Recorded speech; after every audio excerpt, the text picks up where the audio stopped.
Hi everyone, so welcome back. My apologies for taking such a long time actually of recording another video. My apologies for that. But hey, today we have a very important topic to talk about actually. We have childhood and adulthood to talk about actually. And of course, I am nowhere saying that I am an adult. I just barely turned 18. I don't know shit. I genuinely don't know shit. But I think I kind of understand how our childhood and how our adulthood are connected in a way. And that's what I kind of like see and at least somewhat understand, if not completely. I doubt I would completely ever be able to understand it, but I have at least to some degree of an understanding on how it can affect us and affect others around us. Okay, so honestly, I think what our childhood is it's which kind of an analogy should I give? Hmm. Oh, okay. Here's a good analogy for it. So basically, when we are children, we are we are wet sand or wet clay basically, and our parents are these molders who mold that clay into whatever ways or whichever utensil, whatever it is, whichever shape they want to mold us into. That's what I feel. And not just our parents, in fact, our complete environment is responsible for creating us who we are. Now, of course, not necessarily saying that we are victims of our environments. We can choose to not be a victim of it, and we can choose to not, let it affect us. But regardless of that, even after choosing to not be, a part of our environment and not letting it affect us, there's still at least like I don't know, some rough figure or some percentage which still affects us later on in our lives. Okay, so see, all right, I'll give another example. This one is a real life example actually, which I observed when I was going in school. So I saw that some of my like friends and okay, wait, actually, you know what? Not even my friends. I'm gonna call myself out here. I have a very weird pattern. Like I have observed this. Like okay, so there's like this mindset which is very prevalent in me and a lot of my family members, where the guys or the men we don't tend to be very expressive, and of course there is some level of just necessity of that where you have to be like you got to do this, you have to be strong, but there is just some places where we just are not able to express ourselves properly, and it kind of like hinders our relationships and hinders our communication skills, because I have observed this in myself also. Back in like just last year only, in fact, I observed in myself like I was unable to communicate. I was genuinely unable to communicate because I had this friend. I remember. I hope she's fine. But like regardless of that, when I used to like talk to her, like she would tell me like things, and I was like, huh, I really do that shit, huh? Because see, I have observed that I am absolutely sometimes unable to tell how I feel. Like people can tell from my face that I feel like absolute shit. Like I feel so terrible. Like I feel maybe left out or depressed or whatever it is. But it's just that I am myself. I'm not able to, express that. And of course, not necessarily saying that it's somebody else's fault. No, no, no, no, no. Don't take it like that. I'm accountable to that because I know I myself knew even at that time that I was not operating out of my own mindset. I was not operating out of my own self necessarily speaking. But still, I chose to do that, and I mean, me and that friend are on pretty good terms, but still, I feel very shit whenever I think about that. I genuinely feel like such shit whenever I think about that. Okay, that's besides the point. Right. Okay. So now here's the gist. Here's the main part about why I'm giving my own example and calling myself out here for some reason, is because we need to understand that we are created. a big part of us at least, is created by the people around us. That's family, friends, and even like our physical non-living environment, like our own room, then our desk, whatever it is. Even those things influence our mind and influence our behavior in negative and positive ways both. I'll give an example on the friends one also, friend situation. This I think honestly all of you have also observed. Is like if you oh god, my god, I'm gonna call out so many people with this. So like if you have seen all the kids that are like the new generation which is coming and has already come, who is about in the age group of currently I'll say 14 to 12. Yeah, the small kids. No, not the small kids, but necessarily speaking, the ones who can be easily influenced, very easily influenced, in fact.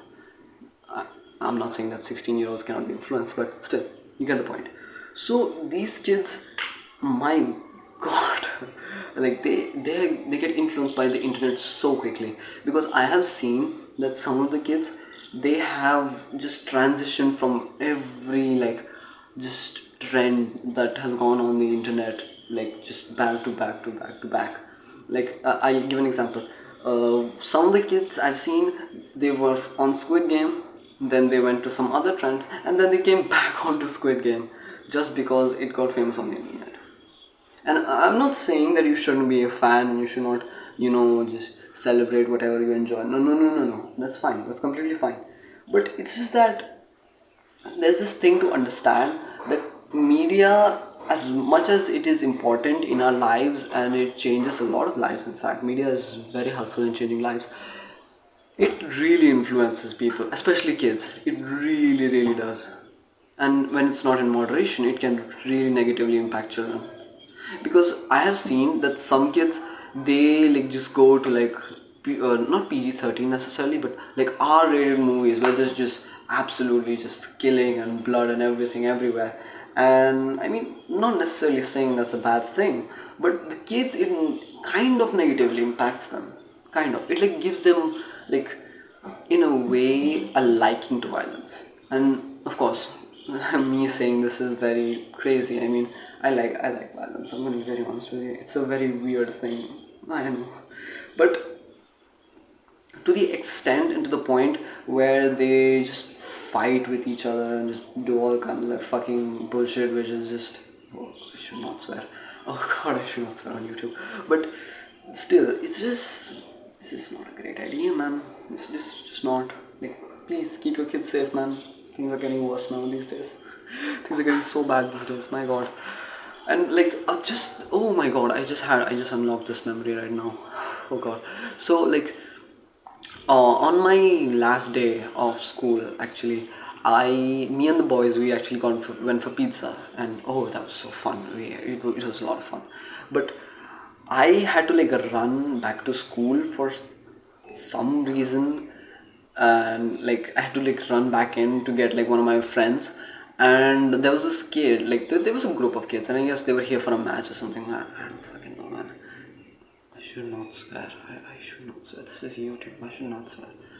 But they were just there, and I rushed past them. It was fine. I didn't hurt anybody. They were just kids, man. I just slipped past them. It was fine. But my God, like one of the kids, he like just swore. He literally swore. He like called me like a dick or something. He called me that in Hindi, of course, not in English. I mean, nobody knows that in English here. Half the people don't even know what it means in English. But still, like that kid, like literally called me a dick in Hindi, and I was like, okay. I mean, at that time, I didn't really react much. I was just running. I was way too focused on going out to get pizza with the boys. I was not at all in thinking about it. But later on, when I like reflected on that, I was like, okay, kids of that age know how to swear, okay. And I think that kid was barely in like second or third grade, and oh my god, I was so surprised, because I'm going to be very honest with you, until 6th or 7th grade, I didn't even know how to swear. I legitimately did not know how to swear. I would just like punch a kid and just call it a day. I would just punch a kid and call it a day. Like that's how I used to settle my fights. I never used to swear at anyone. That was just me. And like I still remember from my childhood, like when I was probably in like third or fourth grade, I would like put my hands inside my shirt and just run around like a maniac. I don't know why I remember this, but it's just vividly that in my memories. It's one of my core memories. But see, again, coming back to our main point, coming back from the tangent, we humans, we are just a sponge when it comes to emotions and just any action, especially when we are young, especially when we are kids. We are like a sponge. We just take up everything, regardless of like it's good or bad, because we don't have that discernment of what is good and what is bad when we are kids. We don't know. Like our parents tell us not to touch the stove. Exactly. I mean, we kids don't understand anything at that age at all, because we're just like, okay, happened. I guess adults are doing it, so it must be good, right? Yeah, it must be good. We don't have that discernment exactly to tell which adult is doing the right thing and which adult is doing the wrong thing. Alright. I lost my track a little bit there. Yeah, I lost my track a little bit there. Okay, I got it back. Oh, thank God, I got it back. Whew. All right, yeah. So, I'll give another example of this where we tend to just absorb whatever behavior we see.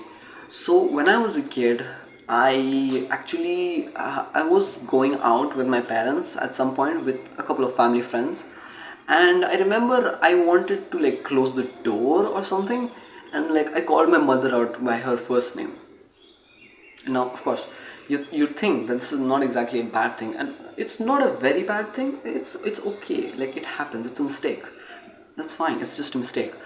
But the thing is, my parents were alarmed because at that time they did used to call each other out by their first names. So they were like, "Ooh, okay, we need to teach him how to call us mom and dad. We need to do that, or else he's going to call us by our first names when he's grown up, and that's not going to be nice."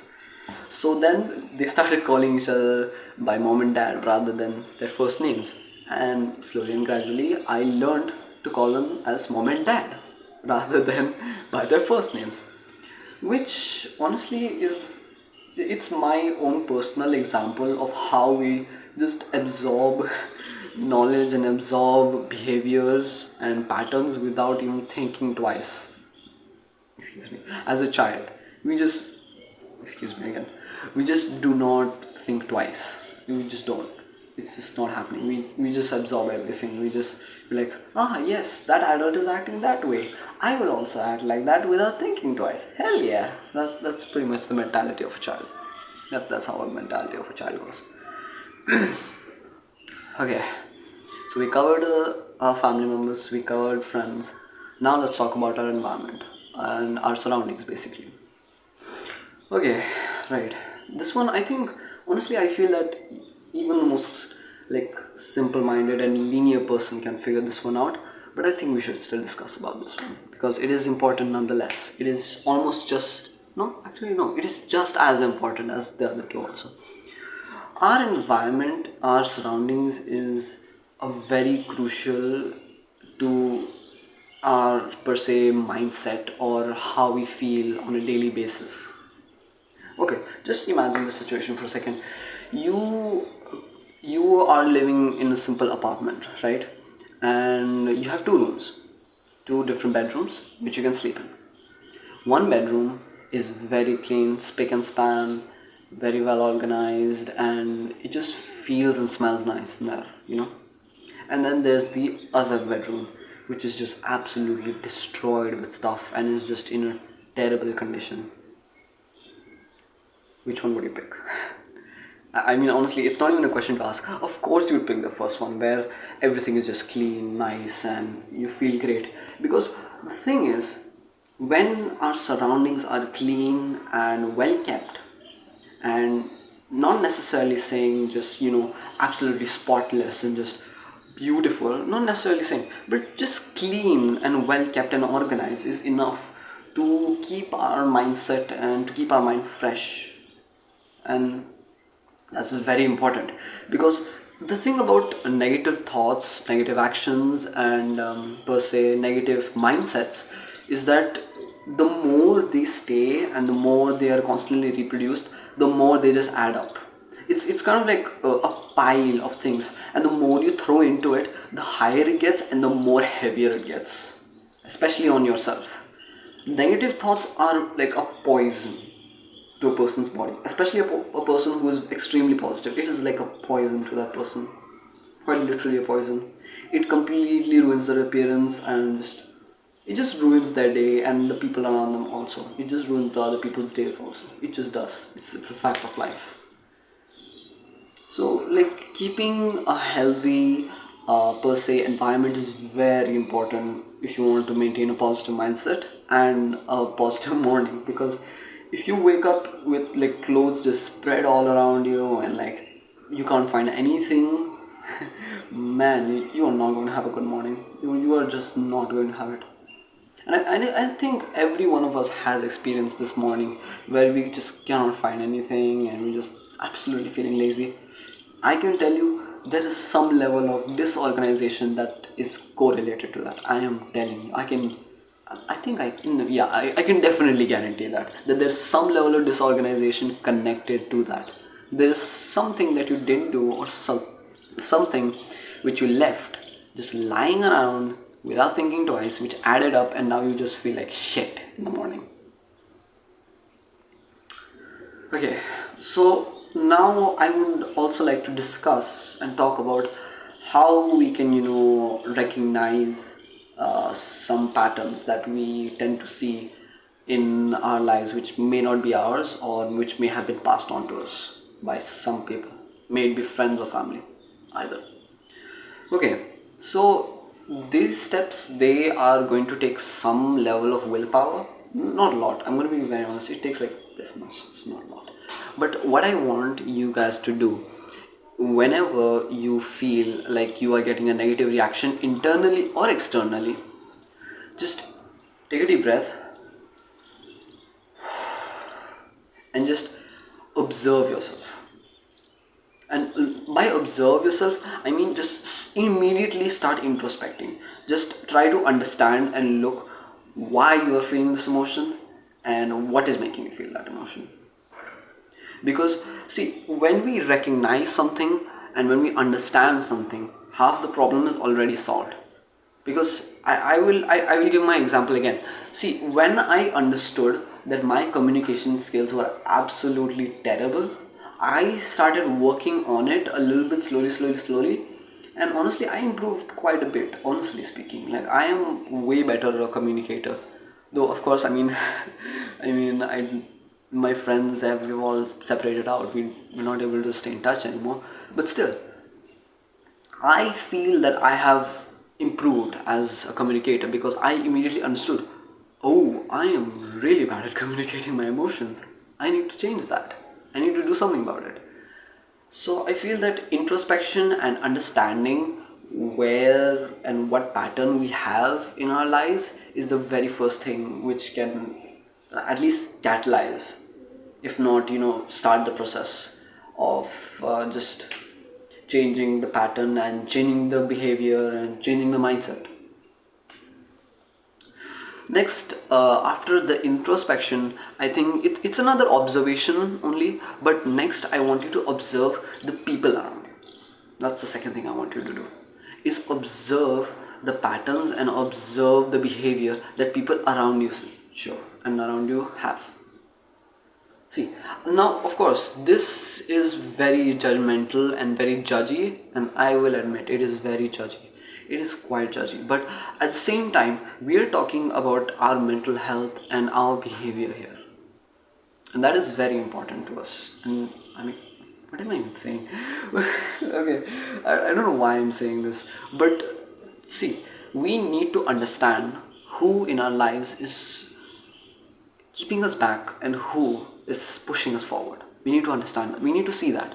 And we also need to see whose behavior is impacting us positively and negatively. Who is our well wisher and who is not. That is something which we must understand as fast as possible. Because once we do that, we can keep the good people with us and let the others go. Not break friendships. No, no, no, no, no. Don't just be like, oh, you just made this mistake once. Go away from me. Don't be like that.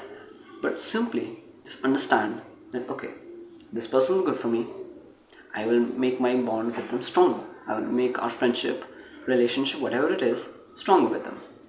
And those whose behavior is not necessarily great or good, just just keep at arm's length. Just keep at arm's length. Don't be too close to them, but just don't break the friendship necessarily speaking, because you just create unnecessary enemies for yourself at the at no expense of yours, honestly. Like there's no expense, you're just creating enemies at that point.